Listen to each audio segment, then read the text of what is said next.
Qassem Soleimani, c'était l'homme de l'ombre de l'Iran pour ses opérations à l'extérieur, notamment en Irak et en Syrie.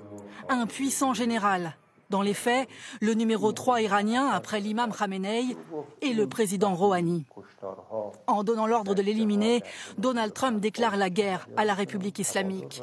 Qassem Soleimani a été ciblé tôt ce matin par un raid américain, alors qu'il se trouvait en Irak.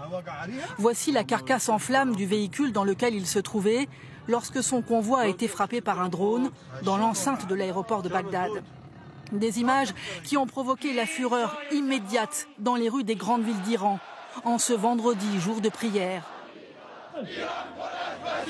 Rassemblements impressionnants de la frange la plus conservatrice de la population, portrait du général à la main et l'arme bien visible. L'influent et charismatique Soleimani était largement respecté, notamment pour son rôle dans la lutte contre Daesh en Irak. Ce n'était pas juste un combattant ou un général, il était l'espoir des peuples opprimés dans le monde. Dans un tweet, le président Rouhani menace. La grande nation iranienne se vengera de ce crime haineux. Interviewé à la télévision, le porte-parole des gardiens de la révolution en larmes ne parle lui que de revanche.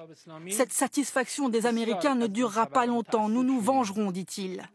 De quelle riposte est capable l'Iran, présent militairement dans de nombreux pays de la région? Les possibilités sont multiples selon ce spécialiste. L'Iran dispose de relais régionaux, ce qu'on appelle les proxies, qui sont nombreux sur plusieurs théâtres, que ce soit au Liban, en Syrie, voire au Yémen. Et donc, évidemment, ça élargit le spectre des possibilités de réplique de la part de l'Iran. C'est bien ce qui préoccupe d'ailleurs les États-Unis et les autres pays. L'élimination de Qassem Soleimani plonge le Moyen-Orient dans l'incertitude. En Irak, où une grande partie de la population proteste depuis des semaines contre l'ingérence iranienne, la frappe américaine a été célébrée par quelques manifestants.